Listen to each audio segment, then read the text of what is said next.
پوری دنیا میں یہ رواج ہے، پوری دنیا۔ اب تو موبائل کا زمانہ آ گیا، یہ رواج چھوٹ گیا ہے اکثر لوگوں سے، لیکن پرانے زمانے سے ایک رواج چلتا تھا کہ چھوٹے بچے جو گھر میں ہوتے تھے وہ کہانی سننے کے شوقین ہوتے تھے۔ ہم تو سنتے تھے ہمارے بڑوں سے، ماں بھی کہانیاں سنائی ہیں، باپ بھی سناتے رہے۔ سونے کے وقت بچوں کو کوئی نہ کوئی کہانی سنائی جاتی تھی، کبھی دادی سناتی، کبھی نانی سناتی۔ یہ مشہور تھا رواج۔ اب موبائل کا زمانہ آ گیا، نانی بھی گئی، دادی بھی گئی، بچہ موبائل دیکھتے دیکھتے سو جاتا ہے۔ لیکن یہ کہانی کیوں سناتے تھے؟ سب گھروں میں یہ رواج ہوتا تھا، بچے کو سونے سے پہلے کوئی چور پولیس کی کہانی سناتے، کوئی گڑا گڑی کی، کوئی چاند کی، کوئی ستارے کی کہانی، کوئی جنگل کے شیر کی کہانی، سب سناتے۔ لیکن مسلمانوں میں یہ رواج تھا پہلے سے کہ مائیں خالد بن ولید کی کہانی سناتی تھی، مائیں سلطان صلاح الدین ایوبی کی کہانی سناتی تھی۔ اپنے بچوں کو یہ کہانی اس لیے سناتے تھے کہ بچہ بچپن سے جب مجاہدین کی تاریخ سنتا ہے تو جوان ہو کر کے وہ ڈرپوک اور بزدل نہیں بنتا، بلکہ بہادر بن کر کے اسلام کی حقانیت کا اعلان کرتا ہے۔ اس لیے اب یہ عرس جو رکھ رہے ہیں، میں انتظامیہ کو مبارکبادی دیتا ہوں، اشرفی چشتی ایسوسیشن اکھم جو ہے یہاں پر، یہ لوگ اب گھروں میں کہانیاں سنانا چھوڑ دیے ہیں۔ آپ اس طرح جلسے کر کر کے ان کو سناؤ بزرگوں کی باتیں، تاکہ کم از کم ان جلسوں کے ذریعے سے تو ہمارے بچوں تک ہمارے بزرگوں کی تاریخ ٹرانسفر ہوتی رہے گی۔ اللہ تبارک و تعالی ہمیں اپنے بزرگوں کے نقش قدم پر چلائے۔ ایک بات اور میں بتا کر کے آگے موضوع کی طرف بڑھتا ہوں۔ بہت تاخیر سے اب یہ مجھے آپ کے سامنے پیش ہونا پڑا ہے۔ مجھے تو پتہ نہیں، موریشیس کے سلسلے میں بتایا گیا کہ مغرب کے بعد تو یہاں کے لوگ فون بھی نہیں اٹھاتے، جلدی سو جاتے ہیں، جلدی کھاتے ہیں، اچھا معمول ہے۔ لیکن آج تاخیر تک آپ بیٹھے ہیں، میں بھی زیادہ دیر آپ کا نہیں لوں گا۔ جتنی بات ہو سکے، جب تک آپ ہضم کر سکیں، آپ سنتے رہنا، اور جہاں کسی کو ذرا برابر بھی بیزارگی آئے، اکتاہٹ آئے، دور سے ہاتھ اٹھا دینا، میں سلام کر لوں، بس میں کسی کو پکاتا نہیں۔ ایک بات میرے والد بزرگوار فرمایا کرتے تھے، یہ بہت پتے کی بات ہے۔ فرماتے، وہ سرکار مفتی اعظم ہند رحمۃ اللہ علیہ کے مرید اور خادم رہے، میرے والد حضور حافظ ملت کے شاگرد، فرماتے کہ جو بزرگ دنیا سے جا چکے ان کی پیروی کرو۔ کیوں؟ اس لیے کہ اب ان کے بھٹکنے یا گمراہ ہونے کا کوئی چانس ہی نہیں، اور جو زندہ ہے سب کی تلوار لٹک رہی ہے، پتہ نہیں یہ کب تک صحیح رہے گا، بتایا نہیں جا سکتا۔ سیدنا جنید بغدادی رحمۃ اللہ تعالیٰ علیہ روتے تھے، سید الطائفہ ہیں، اور اپنے مریدوں سے کہتے تھے کہ میرا لاسٹ ٹائم دیکھنا، میری موت تک دیکھنا، اگر ایمان پر میری موت ہو گئی تو مجھے فالو کرو، میرے پیچھے چلو، اور اگر ایمان پہ نہیں مرا تو پھر ایک گندے جانور سے زیادہ ذلیل ہے۔ اس لیے کہ جانوروں کا تو حساب کتاب نہیں ہے، لیکن انسانوں کا حساب کتاب ہے۔ اس لیے جو جا چکے اپنی قبروں میں وہ سیف ہیں، اب وہ نہیں بھٹکیں گے، اب گمراہ ہونے کا چانس نہیں۔ فتنے جتنے بھی آئیں جھیلنا زندوں کو ہے، اب مردوں کو نہیں ہے، جو جا چکے۔ اسی لیے ہم بزرگوں کا عرس اس لیے مناتے ہیں کہ جو سیف دنیا سے گئے ہیں ان کے طریقے کو اپناؤ، انشاءاللہ تم بھی سیف دنیا سے جاؤ گے، تم بھی اسی طریقے سے دنیا سے انشاءاللہ جاؤ گے۔ اس کو اعلیٰ حضرت فاضل بریلوی رحمۃ اللہ علیہ اپنے شعر میں یوں فرماتے ہیں، یا رسول اللہ تیرے غلاموں کا نقش قدم ہے راہ خدا، تیرے غلاموں کا نقش قدم ہے راہ خدا، وہ کیا بہک سکے جو یہ چراغ لے کے چلے۔ جو حضور پاک صلی اللہ علیہ وسلم کے غلاموں کے راستے پر چلے گا، انشاءاللہ العزیز وہ اس روشنی میں اس پوری زندگی کو پار کر لے گا۔ میرے عزیزو، نسبت بڑی چیز ہے، آج میں مختصر سی باتیں عرض کروں گا. مجھے یہ تمام تینوں بزرگوں کی بارگاہ میں خراج عقیدت بھی پیش کرنا ہے. سرکار غریب نواز حضرت سرکار کلام یا محدث اعظم ہند تینوں بزرگوں کے فیض حاصل کرنے کے لیے یہاں پر ہم جمع ہیں. سلطان الہند ہند الولی معین الدین اجمیری رضی اللہ تعالیٰ، یہ عطائے رسول ان کا لقب ہے. بتائیں عطائے رسول، رسول کی عطا. اور اب میں ایک بات پوائنٹ کی کہتا ہوں، جو غریب نواز کو نہیں مانتا، ان کو نہیں لینا چاہتا، وہ کیا چیز چھوڑ رہا ہے پتہ ہے آپ کو؟ کیا چیز چھوڑ رہا ہے؟ رسول کی عطا کو چھوڑ رہا ہے، بلکہ قرآن کے خلاف جا رہا ہے. قرآن نے کہا ما آتاکم الرسول فخذوہ. قرآن نے کیا کہا؟ جو رسول تمہیں دے دے وہ لے لو. ارے ہندوستانی مسلمانوں کو رسول نے غریب نواز دیا ہے، تو ہر مسلمان کو چاہیے کہ وہ دل و جان سے اس معین الدین اجمیری غریب نواز کے مشن کو قبول کرے. کیوں؟ اس لیے کہ میرے رسول کی عطا ہے، میرے رسول کی عطا ہے. اور یہ آج کتنا بہترین سنگم ہے. اب کہ چوچا کے جو دو بزرگوں کا ذکر خیر یہاں ہے، سرکار غریب نواز عطائے رسول ہیں، اور یہ سرکار کلام محدث اعظم ہند آل رسول ہیں. اور میرے آقا صلی اللہ تعالیٰ علیہ وسلم نے ارشاد فرمایا الا ان مثل اہل بیتی کمثل سفینۃ نوح من رکبها نجا ومن تخلف عنها ہلک، او کما قال رسول اللہ صلی اللہ علیہ وسلم. اللہ کے رسول صلی اللہ علیہ وسلم فرماتے ہیں میرے اہل بیت نوح علیہ السلام کے طوفان کی کشتی کے برابر ہے. جو اس کشتی میں سوار ہوا وہ بچ گیا، اور جو کشتی میں نہیں بیٹھا وہ ہلاک ہو گیا. مسئلہ یہ ہے کہ جو اہل بیت کا دامن پکڑ لیا وہ فتنوں کے زمانے میں بھی محفوظ رہے گا، اور جو اہل بیت سے نفرت کرتا ہے یا بغض رکھتا ہے وہ فوراً ہی ہلاک و برباد ہو جاتا ہے. اللہ ہمیں اہل بیت کی محبت ہمیشہ قائم و دائم رکھے. میرے عزیزوں، سرکار غریب نواز رضی اللہ تعالیٰ اور یہ تینوں بزرگوں کی ایک مشترکہ بات، کامن بات، جو ہمارے لیے عمل کرنے میں بہت ضروری ہے. عمل کرنا ہمارے لیے آسان نہیں ہے. دیکھیں آپ کو ایک بات میں بتاؤں، ان کو جو کچھ بھی مقامات ملے کس وجہ سے ملے؟ کس وجہ سے ملے؟ یہ پوری دنیا میں چمکے اور آج تک چمک رہے ہیں. وجہ کیا ہے؟ ایک ہی وجہ ہے، ایک ہی وجہ کہ جو ان کا ہو گیا وہ زمانے کا آقا ہو گیا. جو رسول پاک صلی اللہ تعالیٰ علیہ وسلم کا ہوا وہ زمانے کا آقا ہوا. غریب نواز ہندوستان اپنا وطن چھوڑ کر کے گھر بنانے نہیں آئے تھے، مائگریٹ کر کے اپنا محل بنانے نہیں آئے تھے. وہ ہندوستان آئے تھے تو عشق رسول پھیلانے کے لیے آئے تھے، لوگوں کے دلوں کو چمکانے کے لیے آئے تھے. اور جب تک انہوں نے یہ کام کیا ہے، دیکھیں 800 سال گزر گئے، آج بھی کام ان کا ٹھنڈا نہیں پڑا. حکومت اب بھی سب کے سینوں پر ویسی ہی جاری ہے. محدث اعظم ہند سرکار کلام اعلیٰ حضرت امام اہل سنت، انہوں نے زندگی پر جو کام کیا وہ کیا کیا؟ میرے رسول پاک صلی اللہ تعالیٰ علیہ وسلم کی محبت پھیلانے کا کام کیا. اور جب تک بندہ یہ کام کرتا رہے اللہ اس کے نام کو ہمیشہ زندہ رکھتا ہے. اعلیٰ حضرت بریلوی فرماتے ہیں رضی اللہ تعالیٰ عنہ، بے نشانوں کا نشان مٹتا نہیں، مٹتے مٹتے نام ہو ہی جائے گا. جو بے نشان ان کا نشان مٹتا نہیں، نہ مٹتے مٹتے نام ہو ہی جائے گا. سرکار غریب نواز رضی اللہ تعالیٰ عنہ کو غریب نواز کیوں کہتے ہیں؟ میں جو بات کہہ رہا تھا وہ کیا ہے؟ تینوں بزرگوں کی کامن چیز وہ کیا ہے؟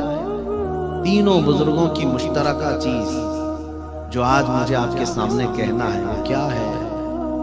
امت مصطفیٰ صلی اللہ علیہ وسلم کی فکر کرنا.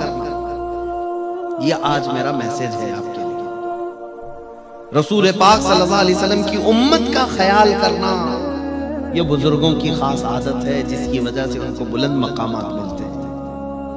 آج امت مصطفیٰ کی فکر نہ کرو گے تو حدیث سن لو. قال رسول اللہ صلی اللہ علیہ وسلم من لم یہتم بامرنا فلیس منا. جس نے میری امت کے بارے میں نہیں سوچا وہ مجھ میں سے نہیں ہے۔ حضور پاک صلی اللہ علیہ وسلم نے فرمایا کہ جو اس حال میں صبح کیا کہ میری امت کے بارے میں کچھ سوچا نہیں، وہ میری امت میں سے نہیں ہے۔ ہر ایک کی ذمہ داری ہے کہ امت مصطفیٰ کی فکر کرو۔ جانتے ہیں ایک دعا ہے جس کے متعلق فرمایا گیا بندہ جب یہ دعا کرتا ہے تو رسول اللہ فرماتے میری شفاعت واجب ہے اس پر۔ وہ دعا کیا ہے؟ اللہم ارحم امت محمد صلی اللہ علیہ وسلم رحمتا عامہ، اللہم اغفر امت محمد صلی اللہ علیہ وسلم مغفرتا عامہ۔ یہ دعا بندہ کوئی بھی کرے رسول پاک صلی اللہ علیہ وسلم کی شفاعت اس پر ضروری ہو جاتی ہے۔ وہ کیا ہے؟ یہ دعا کرے اے اللہ محمد صلی اللہ علیہ وسلم کی امت پر رحم فرما، عام رحمت فرما۔ دوسری ہے اے اللہ امت محمدیہ کی عام بخشش فرما دے۔ بتائیے دعا تم حضور کی امت کے لیے کر رہے ہو اور رسول راضی ہو رہے ہیں۔ رسول پاک صلی اللہ علیہ وسلم کی رضا اگر حاصل کرنا ہے امت کی فکر کرو۔ امت پوری دنیا میں آج لوگ جس طرح سے آج امت کے احوال کو اگنور کر رہے ہیں، کیئرلیس جس کو کہتے ہیں، کسی کو خیال نہیں، سب اپنوں میں مصروف ہیں، یہ امت کی خاصیت نہیں ہے، یہ امت کی خاصیت نہیں ہے۔ قرآن میں اللہ نے اپنے رسول کی جو صفت بیان کی کیا ہے؟ لَقَدْ جَاءَكُمْ رَسُولٌ مِّنْ أَنفُسِكُمْ عَزِيزٌ عَلَيْهِ مَا عَنِتُّمْ۔ میں نے آیت یہ پڑھی، اللہ فرماتا ہے اے لوگو تمہارے پاس ایسا رسول آیا جس کو تمہارا تکلیف میں پڑنا گوارا نہیں۔ تم اگر تکلیف میں آ گئے تو رسول کو برداشت نہیں ہوتا، اور اس رسول کو اللہ فرماتا حریص علیکم بالمؤمنین، وہ صرف تمہارے ایمان کی طلب رکھتے ہیں، رؤوف الرحیم نہایت نرم دل والے رحم کرنے والے رسول تمہارے پاس آئے۔ وہ ہمیشہ امت کی فکر میں رہ گئے، امت کی فکر میں رہ گئے، اور جو آج بھی امت کی فکر کرتا ہے رسول اس سے راضی ہو جاتے ہیں۔ میرے آقا صلی اللہ علیہ وسلم اس سے راضی ہوتے ہیں۔ غریب نواز پوری زندگی حضور کی امت کی خدمت کرتے رہے، 90 لاکھ لوگوں کو کلمہ پڑھایا، تو کیا رسول ان سے راضی نہیں ہوئے؟ امت کی فکر آج کرو گے، تم چل کر کے جاؤ، کسی ایک کو بھلائی کا حکم دے دیا، برائی سے کسی ایک نوجوان کو روک لیا، تم سے اللہ کے رسول راضی ہو جائیں گے۔ بہت سارے لوگ مجھ سے وظیفہ پوچھتے ہیں، اللہ کے رسول کا دیدار کرنا ہے، رسول پاک صلی اللہ تعالیٰ علیہ وسلم کو خواب میں دیکھنا ہے، کیا آپ کی تمنا نہیں ہے؟ کون سا ایسا مسلمان ہے جس کی تمنا نہ ہو؟ وہ حسین چہرہ دیکھیں، وہ گلابی رنگت کو دیکھیں، ایک بار اس جمال مصطفیٰ کو دیکھیں تاکہ دنیا کا حسن و جمال پھیکا پڑ جائے، ایک بار آنکھوں میں وہ حسن بس جائے تو پھر دنیا کیا چیز ہے۔ جب جبرائیل امین کہتے ہیں آفاق ہا گردیدام بسیار خوبا دیدام، لیکن یا رسول اللہ تو چیزیں دی گلی، کون کہہ رہے ہیں؟ سید الملائکہ جبرائیل امین، وہ کہتے ہیں اے رسول پاک میں نے پوری کائنات کو دیکھا ہے، سب جگہ گھوم لیا اور بڑے اچھے اچھے لوگوں کو دیکھ لیا، لیکن اے اللہ کے رسول آپ چیز ہی الگ ہے، لیکن تو چیزیں دیگری۔ اور حسان بن ثابت نے کیا کہا؟ وَأَحْسَنُ مِنْكَ لَمْ تَرَ قَطُّ عَيْنِي وَأَجْمَلُ مِنْكَ لَمْ تَلِدِ النِّسَاءُ۔ یا رسول اللہ آپ سے زیادہ حسین میری آنکھوں نے کسی کو دیکھا ہی نہیں، بلکہ آپ سے زیادہ خوبصورت کسی ماں نے جنا ہی نہیں۔ حضرت جابر بن سمرہ رضی اللہ تعالیٰ عنہ حدیث کے راوی ہیں، فرماتے ہیں 14ویں کا چاند آسمان پر طلوع تھا، حضور پاک صلی اللہ علیہ وسلم اپنے گھر سے نکلے تو میں ایک بار چاند کی طرف دیکھتا تھا اور ایک بار رسول اللہ کے چہرے کی طرف دیکھتا، بار بار کبھی ادھر دیکھتا کبھی ادھر دیکھتا، اور دل میں یہ سوچتا ان دونوں میں خوبصورت کون ہے؟ پھر حضرت جابر کہتے ہیں پھر میرے دل نے پکارا چاند میں تو داغ ہے، حضرت کا چہرہ صاف۔ اس حسین و جمیل چہرے کو دیکھنے کی کون تمنا نہیں رکھتا؟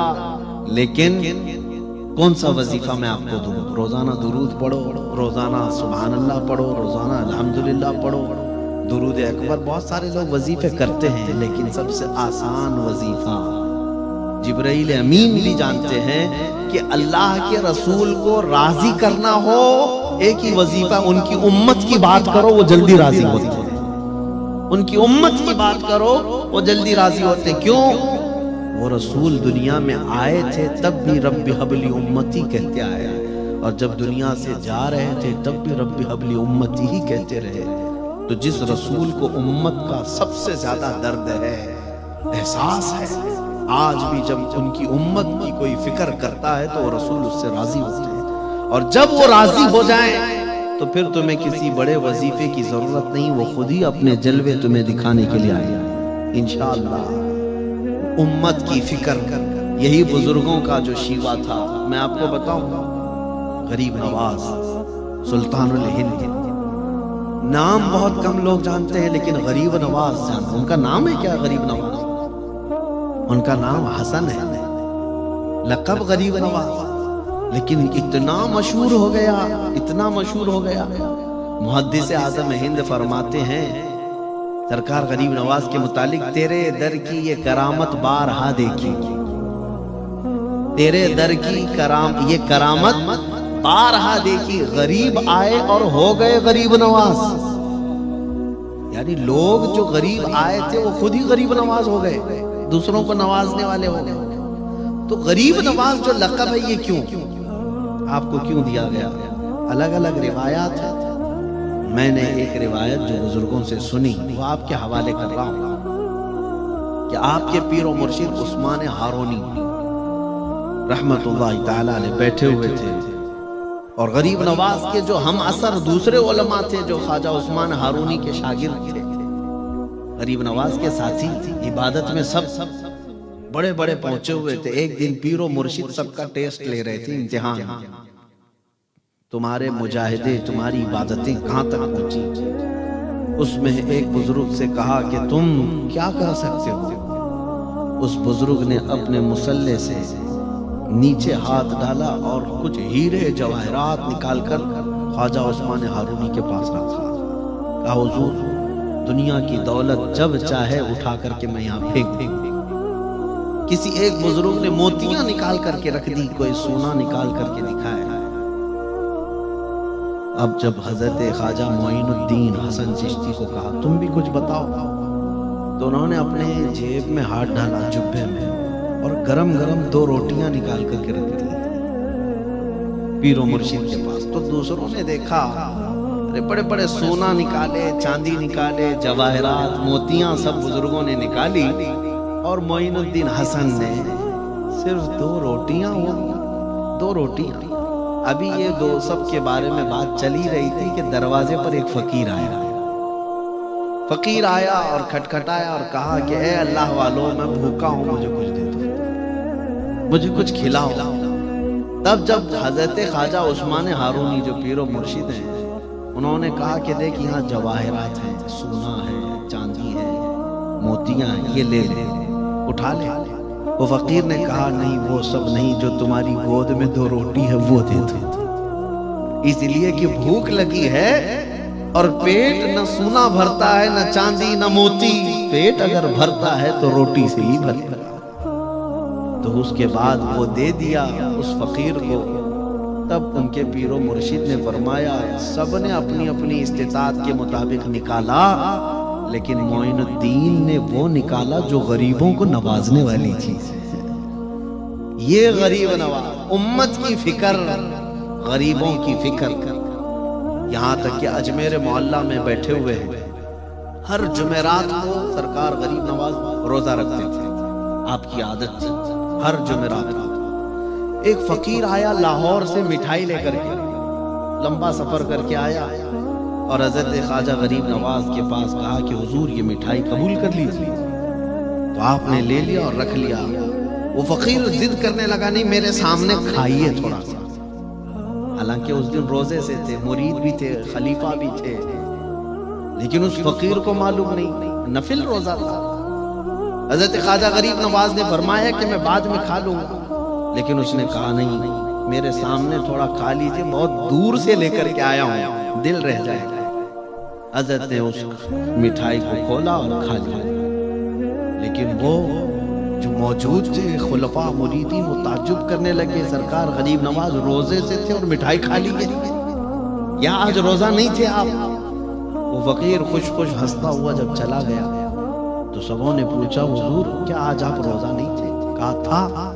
کہا پھر مٹھائی کیسے کھا لیا آپ؟ تو سرکار غریب نواز نے فرمایا میں جانتا ہوں یہ نفل روزہ ہے، قضا کر لوں گا، اس کا دل ٹوٹتا تو کیسے جوڑتا۔ روزہ قضا ہو جائے گا لیکن امت محمدیہ کے ایک فقیر کا دل توڑنا اچھا نہیں۔ سرکار غریب نواز رضی اللہ تعالیٰ عنہ کی تعلیمات یہ ہیں، یہ ہے مشن غریب نواز کا۔ عزیزان گرامی وقار، یہ تمام مشائخ اور بزرگان دین نے جو امن پھیلایا ہے وہ امت کا خیال، امت کی فکر۔ مجھے بتاؤ موریشس میں رہنے والے لوگ علامہ عبدالعلیم صدیقی میرٹھی رحمۃ اللہ علیہ کو آج بھی یاد کرتے ہیں، شاہ احمد نورانی رحمۃ اللہ علیہ کو آج بھی یاد کرتے ہیں، بڑے بڑے مشائخ جو یہاں آ کر کے گئے ان کو آج بھی یاد کرتے ہیں۔ ان کا کیا رکھا ہوا تھا یہاں پہ؟ ان کی سسرال تھی یہاں پہ، ان کی ننیال تھی، ددیال تھی، کیا تھی یہاں پہ؟ وہ بزرگان دین جو اتنا لمبا لمبا سفر کر کے تمہارے درمیان آئے اور اسلام تمہارے درمیان پھیلا کر کے گئے، صرف اس لیے کہ انہیں رسول اللہ کی امت کی فکر تھی۔ امت مصطفیٰ کی جب تک فکر کرتے رہو گے میرے آقا نوازتے رہے۔ میں آج ہی کہہ رہا تھا کیا نوازش ہوتی ہے؟ ہاں، مبلغ اسلام علامہ عبدالعلی میرٹھی رحمۃ اللہ علیہ پوری دنیا بھر کا سفر کیے۔ کتنی ایسی جگہ ہیں جہاں پر آپ نے مسجد کی بنیاد رکھی، سب سے پہلے وہاں کوئی مسجد بھی نہیں رہی، اسلام انہوں نے لوگوں میں دیا۔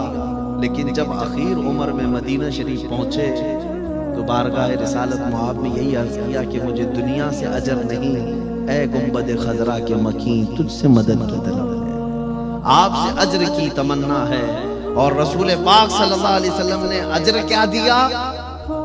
عبدالعلی صدیقی میرٹھی کو مدینے میں وفات دیا، ام المومنین عائشہ صدیقہ کے پہلو میں دفن بھی ہوئے۔ ابھی کچھ بولنے کے لیے، گفتگو کرنے کے، ابو جہل بدماش، اس کے گنڈے ساتھی وہاں موجود تھے، کھڑے ہو گئے، ہنگامہ کیا اور حضور پاک صلی اللہ تعالیٰ علیہ وسلم کو پکڑ کر کے کھینچا۔ ابو جہل نے مارا، رسول پاک صلی اللہ علیہ وسلم پر ہاتھ اٹھایا۔ نبی پاک صلی اللہ تعالیٰ علیہ وسلم کو اس دن قریش کے لوگ اور بھی تھے، کسی نے کچھ کہا نہیں۔ حضور وہاں سے حرم شریف سے باہر نکل کر کے آئے اپنے گھر کی طرف۔ یہ وہ دور ہے جب رسول اللہ کے چچا امیر حمزہ ابھی ایمان لائے نہیں تھے۔ امیر حمزہ ایمان لائے ہوئے نہیں تھے لیکن پہلوان آدمی تھے، مکہ والے ڈرتے تھے ان سے۔ وہ شکار کے لیے گئے تھے، شکار سے واپس آ رہے تھے، راستے میں کسی نے پکڑ کر کہا حمزہ آج تمہارے یتیم بھتیجے محمد کو ابو جہل نے مارا پیٹا ہے اور کوئی بچایا نہیں۔ تو رشتہ داری کی جو غیرت تھی وہ جاگ گئی، کہا اس کی ہمت کیسے ہوئی کہ محمد کی طرف ہاتھ اٹھائے؟ یہ کون کہہ رہے؟ حمزہ کہہ رہے ہیں۔ اور گھر نہیں گئے، رسول پاک کے پاس نہیں گئے، سیدھے حرم شریف میں آئے۔ دیکھا تو خبیث مردود ابو جہل بیٹھا ہوا تھا، ٹھٹا مار کر ہنس رہا تھا لوگوں کے درمیان۔ اس مجمع میں سے جا کر کے ابو جہل کو پکڑ کر کے کھینچا، لائے حمزہ، امیر حمزہ، اور اس کو ہاتھوں سے اور لاتوں سے خوب گھونسے مارا۔ اور اس کے بعد کہا خبردار، کیا تو نے یہ سمجھ لیا کہ محمد کے سارے رشتہ دار مر گئے؟ کبھی اگر محمد کی طرف اس کے بعد آنکھ بھی اٹھایا تو میں آنکھ پھوڑ دوں گا۔ میں اپنے بھتیجے محمد کا کفیل ہوں صلی اللہ علیہ وسلم۔ یہ ابو جہل کو مارا پیٹا، محبت تھی بھتیجے کی لیکن ایمان نہیں تھا، ایمان لائے ہوئے نہیں تھے۔ مارا پیٹا اور اس کے بعد آئے، دیکھتے ہیں اب میرے بھتیجے محمد صلی اللہ علیہ وسلم کا کیا حال ہے، اب دیکھنے کے لیے آئے۔ رسول پاک صلی اللہ علیہ وسلم ایک جگہ بیٹھے ہوئے تھے، امیر حمزہ آئے، کہا اے محمد، مجھے سننے میں آیا کہ ابو جہل نے آپ کو مارا ہے، غم مت کرنا، میں بدلہ لے لیا، میں تمہارے دشمن کو خوب مار کر کے آیا ہوں۔ حضور پاک صلی اللہ علیہ وسلم چہرہ نہیں اٹھائے، سنتے رہے، بات سنتے رہے، چہرہ نہیں اٹھائے۔ امیر حمزہ کہتے رہے اب زیادہ غم مت کرو، مسکراؤ، ہنس دو۔ رسول پاک صلی اللہ علیہ وسلم ان کی طرف نہیں چہرہ اٹھائے۔ پھر جب امیر حمزہ نے بار بار کہا تو اب سننے کی بات ہے، اب سننے کی بات ہے۔ محمد عربی صلی اللہ علیہ وسلم میرے آقا کا دل کیا تھا، حضور چہرہ اٹھاتے ہیں اور کہتے ہیں اے میرے چچا حمزہ، آپ مجھے خوش دیکھنا چاہتے ہیں؟ آپ مجھے ہنستا مسکراتا دیکھنا چاہتے ہیں؟ امیر حمزہ نے کہا ایک بار مسکرا دو۔ رسول پاک صلی اللہ علیہ وسلم نے فرمایا اے میرے چچا حمزہ، آپ نے بدلہ تو لے لیا، اس کو مار کے آئے، لیکن میرے لبوں پر ہنسی اس وقت آئے گی جب آپ کلمہ طیبہ پڑھیں، آپ کے اندر ایمان آ جائے۔ امیر حمزہ نے اس دن پکار کر کہا اشہد ان لا الہ الا اللہ واشہد ان محمد رسول اللہ۔ وہ کہتے ہیں دنیا کا کوئی عام انسان ہو تو اپنے دشمن سے بدلہ لیتے ہی خوش ہو جاتا۔ امیر حمزہ کہتے ہیں اس دن میں جان لیا کہ یہ اللہ کے سچے رسول ہیں، اپنے نفس کے لیے نہیں جیتے بلکہ اللہ کے بندوں کے لیے، ان کی ہدایت کے لیے میرے آقا یہاں پر ہیں۔ عزیزان گرامی اوقات، اس رسول پاک صلی اللہ علیہ وسلم کو امت کی فکر تھی، اور یہی بزرگوں میں بھی رہا، یہی بزرگوں میں بھی رہا۔ آپ کو پتہ ہے مشہور واقعہ، جب رسول پاک صلی اللہ علیہ وسلم مدینے سے دور، لوگوں سے دور چلے گئے تھے، کسی کو خبر ہی نہیں تھی کہ کہاں گئے۔ حضرت ابو بکر صدیق رضی اللہ تعالیٰ عنہ ڈھونڈتے ڈھونڈتے ایک جنگل کی طرف آئے، پوچھا، ادھر ادھر دیکھتے رہے، ایک چرواہا جو بکریاں چراتا تھا وہ ملا۔ حضرت ابو بکر نے پوچھا کہ کیا تو نے ہمارے رسول محمد صلی اللہ علیہ وسلم کو دیکھا ہے؟ اس چرواہے نے کہا میں تو نہیں پہچانتا کون ہے تمہارے رسول، لیکن ہاں اندر ایک پہاڑی کی کوہ کے بیچ میں یا جنگل کے درمیان کوئی ایک شخص ہے جو مسلسل رو رہا ہے اور اس کے رونے کی وجہ سے میری بکریوں نے چارہ کھانا چھوڑ دیا۔ کون ہے؟ حضرت ابو بکر صدیق کہتے ہیں میرا دل پکار کر کہنے لگا اس طرح رونے والا کوئی اور نہیں، یہ صرف میرے مصطفیٰ کریم صلی اللہ علیہ وسلم۔ گئے، جا کر دیکھا، یقیناً میرے آقا صلی اللہ علیہ وسلم تھے جو سجدے میں سر رکھ کر رو رہے تھے۔ کس بات پر رو رہے تھے؟ صرف اپنی امت کی فکر میں رو رہے تھے کہ اے اللہ میری امت مجھے نہیں پہچانتی، ان کی بخشش میرے حوالے کریں۔ عزیزان گرامی وقار، جو نہ بھولا ہم غریبوں کو رضا، یاد اس کی اپنی عادت کیجیے۔ آج امت کے متعلق فکر لوگوں میں کم ہو گئی، اسی لیے ہمیں توڑ دیا گیا ہے، آج ہمیں بکھیر دیا گیا ہے۔ آپ کیا سمجھتے ہیں موریشیس میں بیٹھنے والے کو عرب کے مسلمان کی فکر نہیں کرنا چاہیے؟ ہندوستان کے مسلمان کو فلسطین کے مسلمان کی فکر نہیں کرنا چاہیے؟ میرے عزیزوں، پوری کائنات کے جو مسلمان ہیں وہ ایک جسم کی طرح ہیں، ایک پارٹ کو تکلیف ہو تو پورے جسم میں بخار آتا ہے۔ میرے آقا صلی اللہ علیہ وسلم نے فرمایا ہر ایک کے دل میں یہ فکر ہو، ہر ایک کے دل میں یہ احساس ہو، چاہے جتنی بھی دور رہتا ہے وہ کالا ہے کہ گورا ہے، ناٹا ہے کہ لمبا ہے، لیکن ہے تو میرے رسول کا امتی۔ یہ رشتہ تمہارے دلوں کے اندر جب آ جائے گا، بیداری آ جائے گی، پھر دیکھنا انقلاب آئے گا۔ آپ کو پتہ ہے میں ہندوستان کی بات کر رہا ہوں، ہندوستان میں سب سے پہلے لشکر لے کر کون آیا؟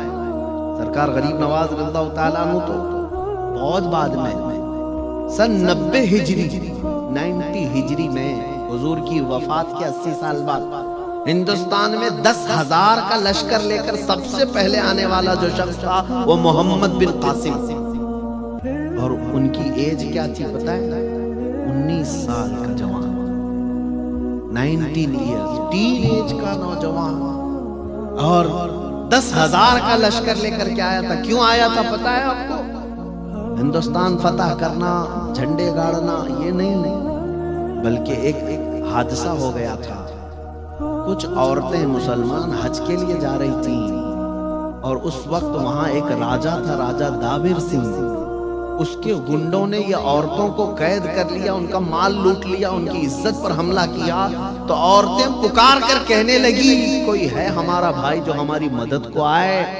تو کوئی عرب کے بزنس مین جو تھے، تجارت والے، انہوں نے عورتوں کی آواز سنی، عرب میں جا کر کے خلیفہ وقت یا گورنر جو تھا اس کے پاس بیان کر رہے تھے، اور یہ گورنر کا بھتیجا محمد بن قاسم سن رہا تھا۔ وہیں سے پکار کر کہا لبیک یا اختی، اے میری بہن میں تیری عزت کے لیے آ رہا ہوں، میں تیری عزت کی حفاظت کے لیے آ رہا ہوں۔ 10,000 کا لشکر لے کر کے سب سے پہلے سندھ کی سرزمین پر اترا وہی نوجوان. اس نے راجہ دابر سنگھ کو چیلنج کیا, کہا ان عورتوں کو آزاد کرو, ان کی عزت پر جنہوں نے حملہ کیا انہیں گرفتار کرو, ان کا مال چھوڑو, وہ حج پر جا رہی تھی. راجہ کو نشہ تھا, کہا 19 سال کا لڑکا مجھے چیلنج کر رہا ہے, میرے پاس 1 لاکھ سے زیادہ کی فوج ہے. اس نے کہا میں تیرے مطالبے نہیں مانوں گا. تب محمد بن قاسم نے کہا جب ہمارے مطالبے نہیں مانے گا تو محمد کے غلاموں کے جوہر دیکھنے کے لیے تیار ہو جا. اس لیے کہ وہ نوجوانوں نے جس جگہ میدان میں قدم رکھا اللہ کی مدد ان کے ساتھ تھی. وہ رسول پاک کی امت کے لیے چلتے تھے. پھر جنگ ہوئی 3 دن سے زیادہ نہیں, 3 دن کے اندر یہی 10,000 کا لشکر محمد بن قاسم کا وہ راجہ دابر سنگھ کی فوج کو ایسا تہس نہس کر دیا کہ راجہ بھی گرفتار ہو کر کے آیا, گنڈے بھی گرفتار ہو کر کے آئے, سب تہس نہس. عورتوں کو عزت دی گئی. اس کے بعد محمد بن قاسم نے اسلام کا پرچم لہرایا, سب سے پہلے پرچم اسلام لہرایا, لیکن ظلم کے ساتھ نہیں, وہ ظلم کو ختم کرنے آیا تھا. الہ آباد یونیورسٹی کے ایک پنڈت ہیں ہندو, انہوں نے کتاب میں لکھا ہے کہ میں نے تاریخ میں دیکھا بہت سارے بادشاہ آئے ہندوستان میں, لیکن محمد بن قاسم جیسا انصاف کرنے والا جرنیل میں نے کبھی دیکھا ہی نہیں. یہ اپنے نہیں غیروں نے بھی لکھا ہے. میں بات اس لیے عرض کر رہا ہوں کہ اس وقت ان کے دلوں میں یہ خیال ہوتا, عرب میں بیٹھے ہیں, ہندوستان میں اگر کسی عورت پر کوئی حملہ کر رہا ہے وہ وہیں سے نکل کر کے آ جاتے, پلین سے نہیں آتے, جہاز سے نہیں آتے تھے, پیدل سفر کر کے نکلتے تھے, جنگلوں کا, پہاڑوں کا, اور پہنچ جاتے تھے مدد کے لیے. اسی لیے ان کو اللہ تعالیٰ نے زمینیں کھول کر رکھی تھی. آج فلسطین کے بچے تڑپتے ہیں اور یہ عرب کے عیاش حکمران ٹوائلٹ بھی سونے کے بنا کر کے بیٹھے ہوئے ہیں, اور کرسیاں ان کی سونے کی, برتن ان کے سونے کے, اور ان کا عیش ایسا کہ یہ آسمان چھونے والی بلڈنگیں بنا رہے ہیں, اور فلسطین کے بچے ایک ایک لقمے کے لیے ترس رہے ہیں. ملک شام کے بچوں کے حالات ایسے ہیں کہ دوائی تک ان تک نہیں پہنچ پاتی, گھاس کھانے پر مجبور ہیں. یمن کے کئی بچے ایسے ہیں جو زمین پر بڑی بڑی گھاس کھا کر کے رہ جاتے ہیں. کیا کل قیامت کے دن ان عرب حکمرانوں کو سوال نہیں ہوگا؟ آج جب امت کی فکر ختم ہو گئی تو اللہ تعالیٰ نے تم سب کو ذلیل کر دیا. ان کا مال کس کام کا, ان کی حکومتیں کس کام کی, ان کا تخت کس کام کا, کہ مسلمانوں پر ہونے والے ظلم پر ارے مدد کو نہیں پہنچ سکتے تو کم سے کم اعلان تو کر سکتے ہو. نہیں کرتا کوئی, نہیں کرتا. انہیں بات کرنے کو تک کی آج تمیز نہیں ہے. 57 کنٹریز پورے ورلڈ میں مسلم نام سے ہیں. آج 57 ملک ہیں مسلم کنٹریز, اور اس کے بعد حالات کیسے ہیں سب دیکھ رہے ہیں. تو میرے عزیزو اس بات کو سمجھ لو کہ جن کے دلوں میں احساس ختم ہو گیا وہ ایمان بھی جا رہا ہے, ایمان بھی جا رہا ہے. چہرہ مسلمان بنا لینے سے صرف مسلمان نہیں ہوتا, دل کے اندر. اسی لیے علامہ اقبال نے کیا خوب کہا تھا کہ خرد نے کہہ دیا لا الہ تو کیا حاصل, دل و نگاہ جو مسلمان نہیں تو کچھ بھی نہیں. دل و نگاہ مسلمان نہیں تو کچھ بھی نہیں. امت کی فکر میرے عزیزو آج آپ سب کی بھی ذمہ داری ہے. اب آپ پوچھیں کہ ہم موریشس میں بیٹھے کیا کریں, کیا کریں. میں آپ کو بتاؤں, یہاں بیٹھ کر کے رات کے وقت کھانے کا وقت آتا ہے, دسترخوان پر اچھی اچھی نعمتیں سجتی ہیں, گوشت بھی پکا ہے, بریانی بھی پکی ہے, لذیذ کھانے پکے ہیں. میں روز کی بات نہیں کر رہا ہوں, کسی دن اگر ایسا ہو گیا تمہارے, ایک دن بھی اگر زندگی میں ایسا آیا دسترخوان پر کھانے رکھے ہیں, لیکن ہاتھ بڑھنے سے پہلے تمہیں ملک شام کے, یمن کے, عراق کے, فلسطین کے یتیم بچے یاد آ گئے اور تم نے ہاتھ اٹھا لیا, آنکھوں میں آنسو آئے. اللہ تمہارا یہ عمل بھی دیکھ رہا ہے, اللہ تمہارا یہ عمل بھی دیکھ رہا ہے. بارگاہ الہی میں یہ تو کہہ سکتے ہو کہ مولا حالات مجھے وہاں تک پہنچنے نہیں دیتے, لیکن دل میرا روتا ہے مولا تیرے حبیب کی امت پر رحم فرما. اگر تم نے اتنا بھی کہہ دیا تو یہ بھی فکر امت ہے, یہ بھی امت کی فکر ہے. کہ اگر تم اپنے گھر میں بیٹھ کر کے بھی ان کا درد کا احساس کرتے ہو، آنکھیں بھیگ جاتی ہیں، اللہ تمہارا یہ عمل بھی دیکھ رہا ہے۔ میرے عزیز، ایسا تو نہ ہو کہ ادھر بچوں کی چیخیں نکل رہی ہیں۔ میں خود عراق میں ہر سال جاتا ہوں، بغداد شریف 11ویں میں، اور کبھی سال میں 2 مرتبہ ہوتا ہے۔ وہاں کے مقامی لوگوں سے تعلقات ہو گئے، کئی ہمارے دوست ہیں وہاں کے ساتھی، وہ کہتے ہیں کئی مرتبہ ایسے حالات آئے کہ جنازہ اٹھانے کے لیے 4 لوگ بھی نہیں ملتے، 2 لوگ لے کر کے جنازہ چل پڑتے ہیں۔ اتنے جنازے۔ بغداد میں ایک میدان تھا جس میں پہلے لوگ فٹ بال کھیلتے تھے، اور چند سالوں کے بعد جا کر کے دیکھ رہے تو میدان پورا قبروں سے بھر گیا، کوئی فٹ بال کا میدان نہیں ہے۔ اتنی قبریں، موت عام ہو گئی۔ میں 3-4 سال پہلے، لاک ڈاؤن سے پہلے کی بات کر رہا ہوں، 11ویں شریف ہم تو اپنے گھروں میں خوب پکا کے کھاتے ہیں اور ثواب سمجھتے ہیں۔ میرے عزیزوں، پہلے سے پیٹ بھرا ہوا ہے، پھر کھا کر کے کون سا ثواب؟ انٹرٹین کرتے ہو، نیاز کے نام پر ہاں کھانا کھلانا ثواب ہے، لیکن کس کو؟ جس کے گھر میں پہلے سے کھانا بنتا ہے اسی کو کھلا کے ثواب۔ اس تک ہمارا کھانا ہی نہیں پہنچتا جس کے گھر میں روٹی بھی نہیں بنتی۔ غریب اور مسکین کو کھلانے کا حکم اسلام میں ہے، پیٹ بھرے ہوئے لوگوں کے لیے نہیں ہے۔ ان کا تو پہلے سے پیٹ بھرا ہے، ان کے پاس کھانا پہلے سے ہے۔ ہمارے نیاز کا سسٹم کیا ہے، لنگر کا سسٹم کیا ہے؟ سارے وہی لوگ کھاتے ہیں جن کے گھر میں 4 ٹائم کھانا بنتا ہے، اور نیاز کھاتے ہیں، اور نیاز کرنے والے سمجھتے ہیں بہت ثواب کا کام ہے، بہت ثواب کا کام ہے۔ میرے عزیزوں، ثواب کا کام سرکار غوث اعظم عبد القادر جیلانی رضی اللہ تعالیٰ عنہ فرماتے ہیں سب سے نیک کام بھوکوں کو کھلانا، ننگوں کو پہنانا۔ بات سمجھیں، دونوں کو مکس کر کے بتایا گیا، بھوکوں کو کھلانا، ننگوں کو پہنانا۔ یہ دونوں کو جمع کر کے کیوں کہا گیا؟ اس لیے کہ وہی بھوکے کو کھلاؤ جس کے پاس کپڑے پہننے تک کی بھی نوبت نہیں ہے، جس کے پاس اتنا مال بھی نہیں۔ وہ زمانے کی بات تھی، لیکن آج اگر غریب ملتا ہے تو اسے کھلائیں، نہیں تو ان تک اپنا مال پہنچائیں۔ میں جو بات کر رہا تھا کمپلیٹ کرتا ہوں۔ 4 سال پہلے ہم وہاں پر جا کر 11ویں جو کرتے اپنے کھانے کے لیے 1 مرتبہ بنا لیتے ہیں، ٹھیک، لیکن باقی سارے بکرے ذبح کر کے ریفیوجی کیمپ میں، جہاں پر جنگ میں جن کے گھر تباہ ہو گئے ان کے گھروں پر جاتے ہیں، گوشت کے ٹکڑے تقسیم کرتے ہیں۔ بہت سارے لوگ کرتے ہیں، ہم بھی گئے تھے۔ میں یہ تجربہ آپ کو بتا رہا ہوں، آنکھیں آج بھی ہماری ڈبڈبا جاتی ہیں جب گوشت کے ٹکڑے لے کر ہمارا ڈرائیور پہنچا۔ وہاں بچوں کو اعلان، پوری جھوپڑیاں لگی ہوئی تھی، یہ لوگوں گوشت آ گیا ہے تمہارے گھر۔ سارے گھروں سے بچے عورتیں سب نکل آئے، ہمارے ہاتھوں سے وہ گوشت ایسے چھین کر کے بھاگتے تھے جیسے کوئی چیل کوے چھین کے بھاگتے۔ آج اس حالت پر امت مسلمہ کو کون لایا؟ کیا یہ میرے رسول کی امت نہیں ہے جس کو ایسا بھکاری بنا دیا گیا؟ ان کو ایک گوشت کا ٹکڑا لے کر کے، چھوٹی سی ایک لڑکی کو دیکھا وہ گوشت کا ٹکڑا لے کر بھاگ رہی اور بیچ راستے میں چوم رہی، آنکھوں سے لگا رہی۔ گوشت کا ایک ٹکڑا 1/4 کلو کا ہوگا، آدھا کلو کا ہوگا۔ اس دن درد ہوتا ہے دل میں کہ ہم تو روز کھاتے ہیں اپنے گھروں میں، اور میرے آقا صلی اللہ علیہ وسلم کی امت کو ہم نے کبھی احساس نہیں کیا۔ اور تمہیں پتا ہے میرے رسول کی عادت کیا تھی؟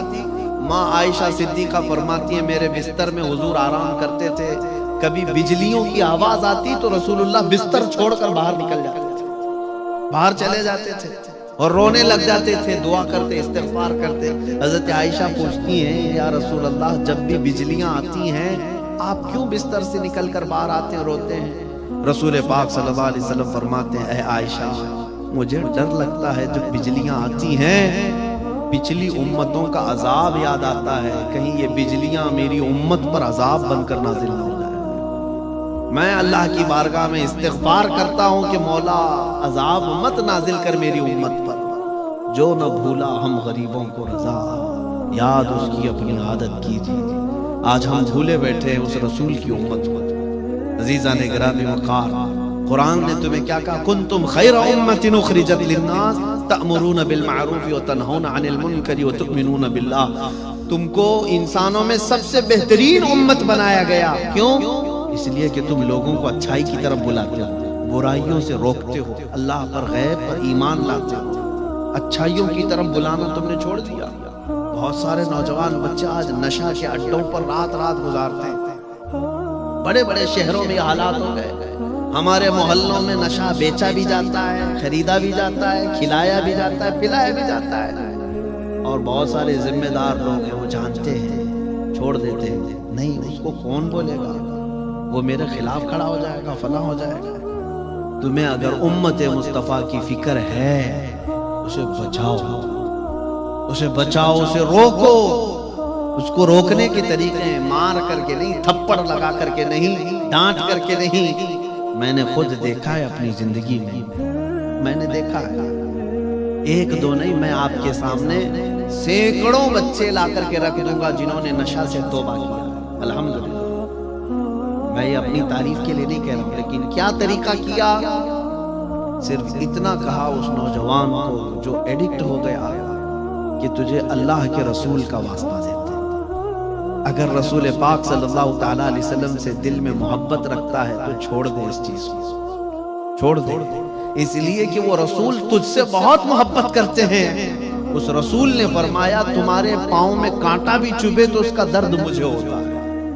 یہ میرے آقا نے فرمایا، یہ رسول کریم صلی اللہ علیہ وسلم نے فرمایا. جس نوجوان کو ہم نے یہ کہا کہ وہ رسول تجھ کو تیری ماں سے، تیرے باپ سے زیادہ پیار کرتے ہیں، کیا تجھے اس رسول کا واسطہ نہیں پیارا ہے؟ چھوڑ دیا اس نے، توبہ کر لیا.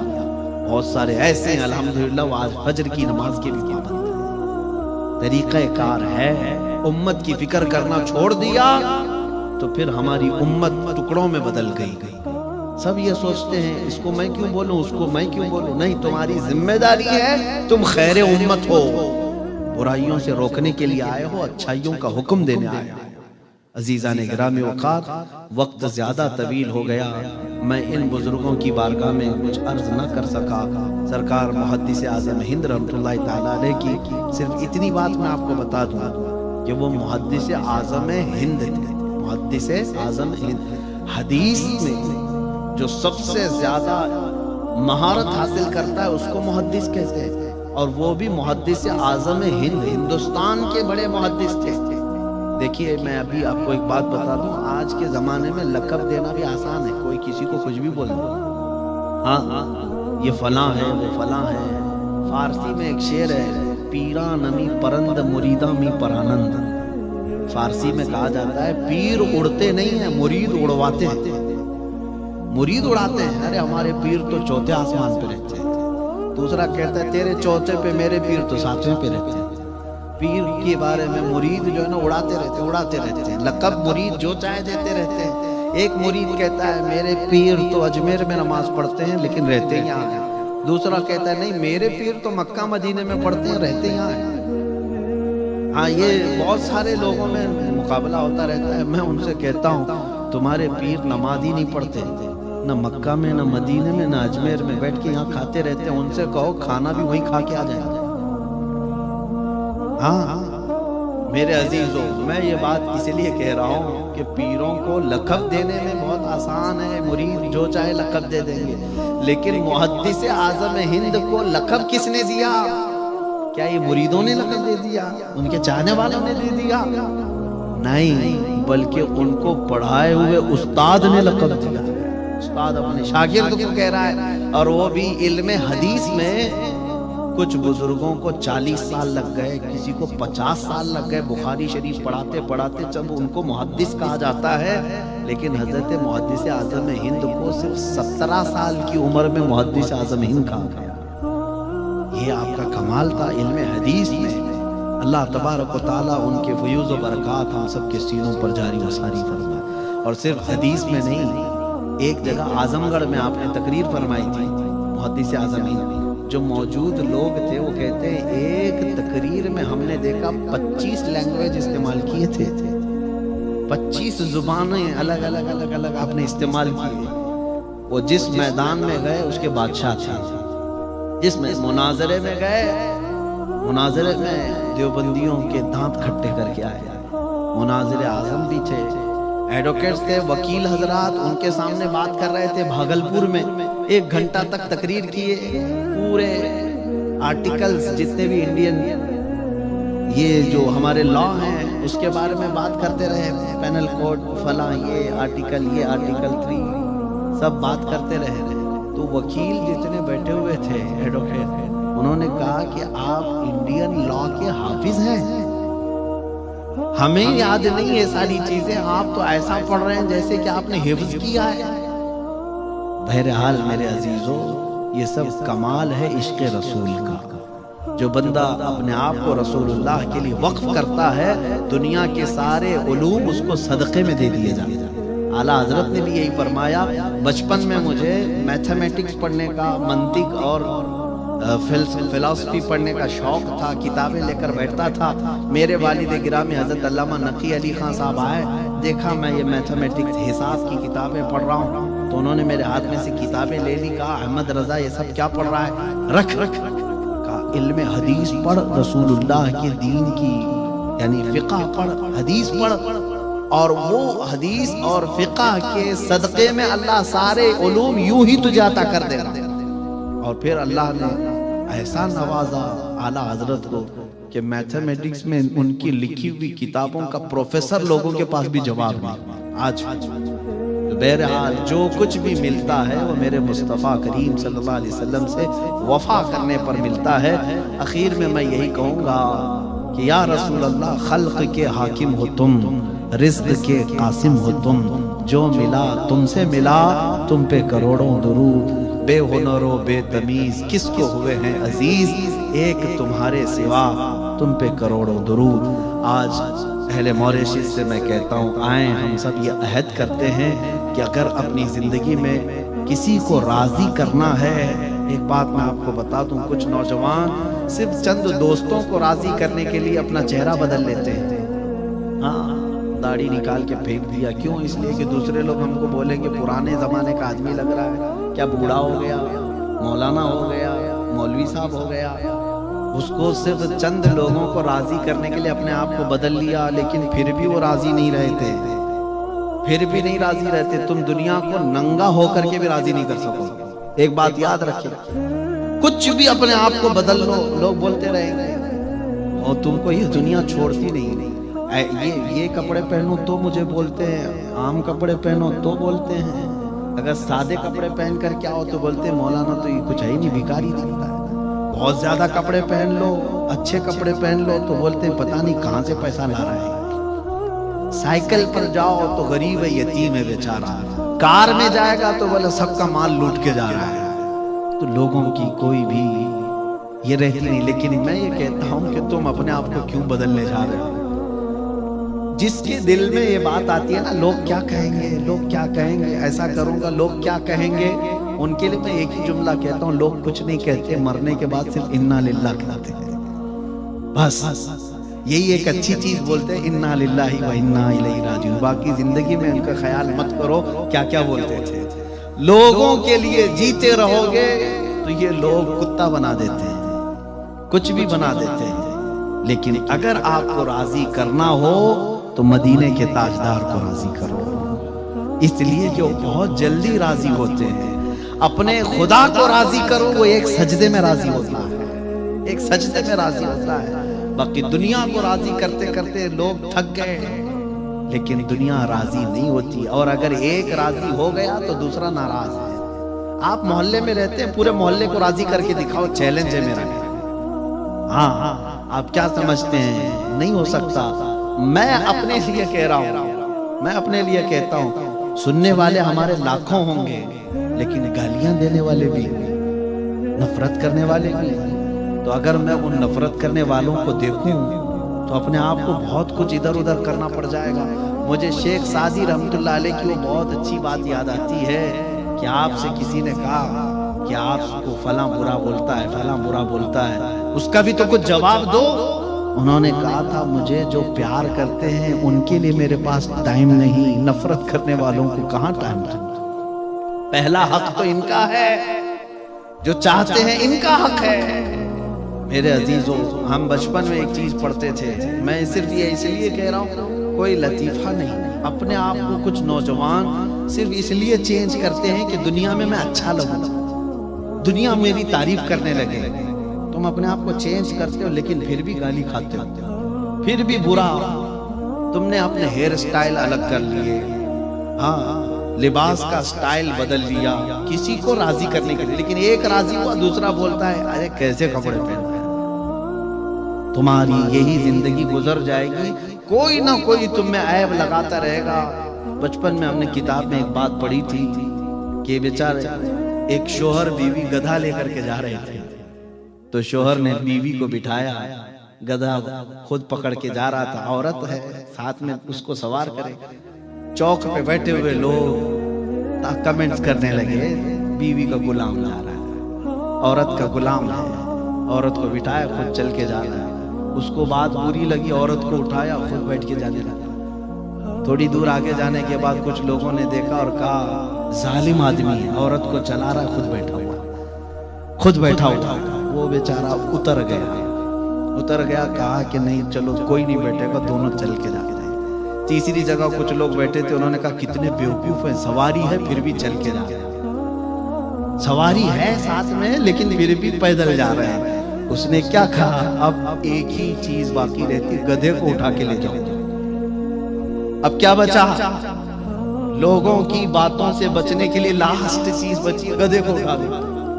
یہی حالت ہو جاتی ہے جو لوگوں کے لیے اپنے آپ کو چینج کرتے ہیں، انہیں آخر میں گدھا اٹھانا پڑ جائے گا، آخر میں گدھا اٹھانا پڑ جائے گا۔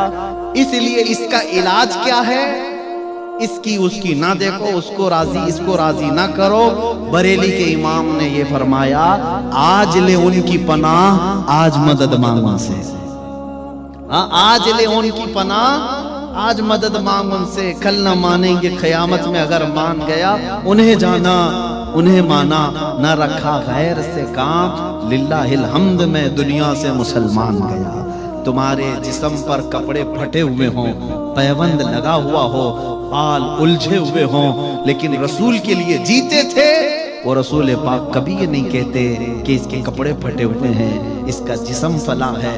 حضرت صہیب رومی یہ مکہ مکرمہ سے آ رہے تھے، ان کے ماں باپ کافر تھے، ان کو کہا تھا کہ ہم پورے مال سے تمہیں آزاد کر دیں گے، انہوں نے کہا مال پورا لے لو۔ باپ نے گنڈوں کو لگایا، یہ جب مدینے جائے گا اس کو مارنا۔ گنڈے آئے، بیچ راستے میں بہت مارا، ان کی آنکھ پھٹ گئی، ناک پھٹ گئی، گھٹنے ٹوٹ گئے، لیکن پھر بھی وہ واپس مکہ جانا نہیں چاہتے تھے، مدینہ آنا چاہتے تھے، ہجرت کر کے۔ جوانی کا وقت ہے، یہاں تک کہ ماں جو سب سے زیادہ بچوں سے پیار کرتی ہے، ماں نے کیا کہا تھا پتہ ہے؟ صہیب تیرے جسم پہ جو کپڑے ہیں نا وہ ہمارے کمائی کے، ہمارے پیسوں کے، وہ کھول کے دے دے۔ انہوں نے کپڑے بھی کھول کے دے دیے، ٹاٹ گونی کا لباس اوڑھ لیا، کانٹے لگا لیے، اور ایسے ہی چل کر کے مدینے آئے تھے۔ کتنا لمبا سفر کر کے جب مدینے پہنچے، صحابہ کہتے ہیں رسول پاک صلی اللہ علیہ وسلم مسجد نبوی سے نکل کر کے گردن اونچی کر کر کے کسی کا انتظار کر رہے تھے۔ صحابہ نے پوچھا یا رسول اللہ کوئی قافلہ آ رہا ہے؟ حضور نے فرمایا نہیں، میرا دیوانہ آ رہا ہے، میرا ایک دیوانہ آ رہا ہے۔ جب لوگوں نے دیکھا وہ دیوانہ کون تھا، وہ حضرت صہیب تھے۔ جب وہ قریب آئے، میرے آقا صلی اللہ علیہ وسلم نے سب سے پہلے کیا کیا؟ ان کو سینے سے سینہ لگایا اور اپنی چادر اٹھا کر ان کو پہنا دیا۔ اور جانتے ہیں حضرت صہیب زندگی بھر پھر اس چادر کو کبھی ہٹاتے نہیں تھے۔ جب ان کی موت قریب آئی تب لوگوں کو اعلان کیا اے لوگوں، میرے جسم پر کچھ ہو یا نہ ہو، میری قبر بھی یہ چادر ضرور ہونی چاہیے، اس لیے کہ جب میری ماں نے میرے کپڑے لے لیے تھے، اس وقت اگر مجھے کسی نے کپڑے پہنائے ہیں تو تاجدار مدینہ کی ذات ہے۔ جس کو دنیا چھوڑ دیتی ہے اس کو میرے رسول اپناتے ہیں، جس کو دنیا ٹھکرا دیتی ہے اس کو میرے رسول گلے لگاتے ہیں۔ اسی لیے شاعر نے کیا ہی اچھا کہا، لگاتے ہیں اس کو بھی سینے سے آقا جو ہوتا نہیں منہ لگانے کے قابل، جو ہوتا نہیں منہ لگانے کے قابل۔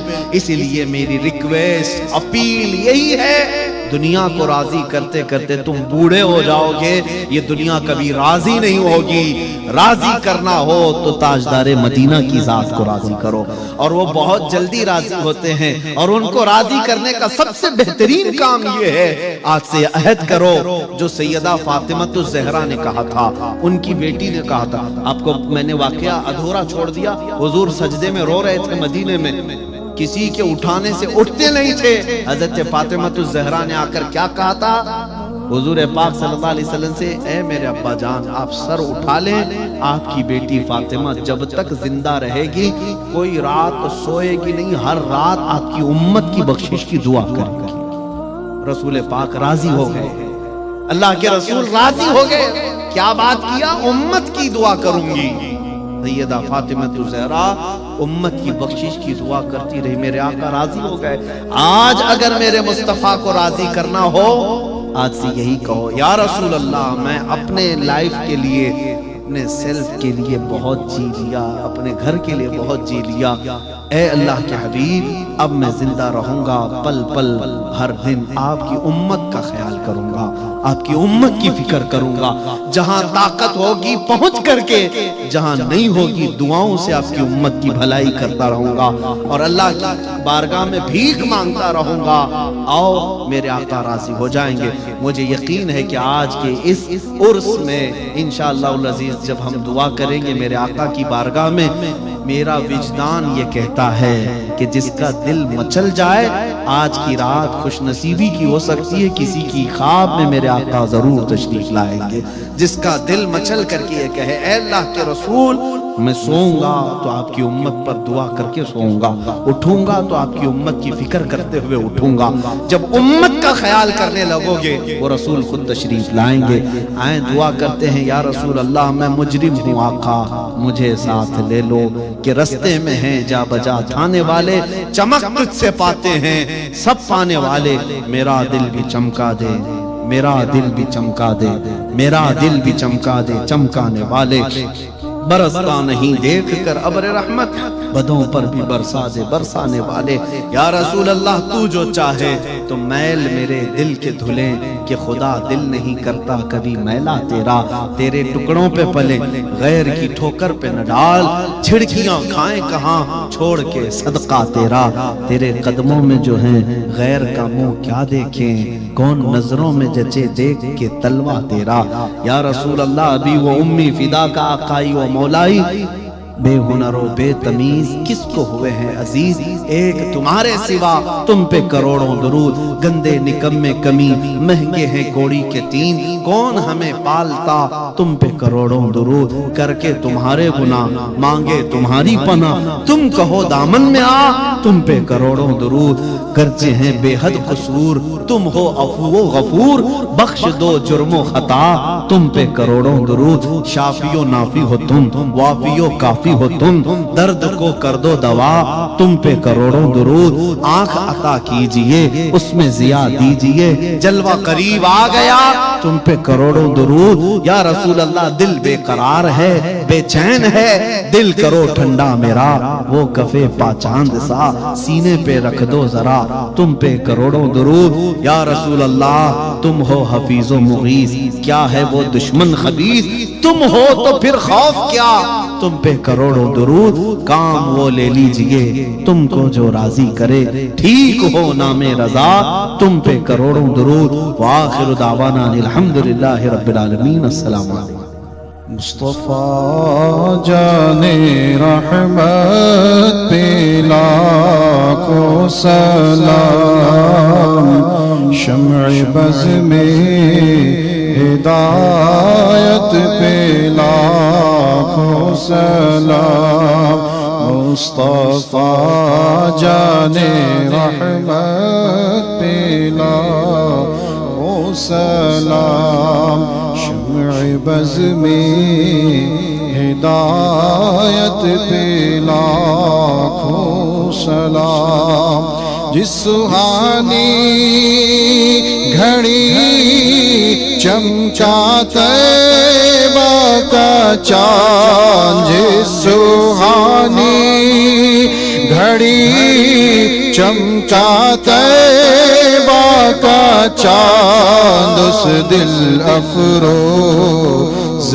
سعد پلا ہو سلام مصطفیٰ جان رحمت پلا ہو سلام شمع بز میں ہدایت پلا ہو سلام حجر اسود کعبہ جان و دل حجر اسود کعبہ جان و دل یعنی مہری نبوت پلا ہو سلام مصطفیٰ جان رحمت پلا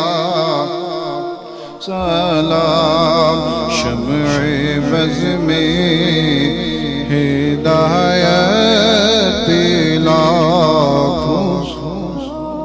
غوث و خواجہ رضا حامد و مصطفیٰ غوث و خواجہ رضا حامد و مصطفیٰ پنجے گنجے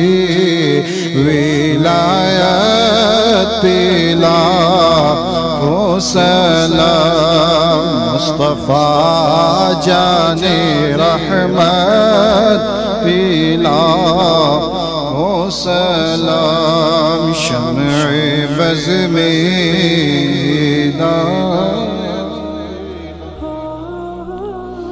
مجھ سے خدمت کے قدسی کہے ہاں رضا مجھ سے خدمت کے قدسی کہے ہاں رضا مصطفیٰ جان رحمت پلا ہو سلام شمع بز میں ہدایت پلا ہو سلام یا نبی سلام علیکہ یا رسول سلام علیکہ یا حبیب سلام علیکہ صلوات اللہ علیکہ صلوات اللہ علیکہ اشرفی شیطان تمہارا کر کے دنیا سے کنارہ رکھتا ہے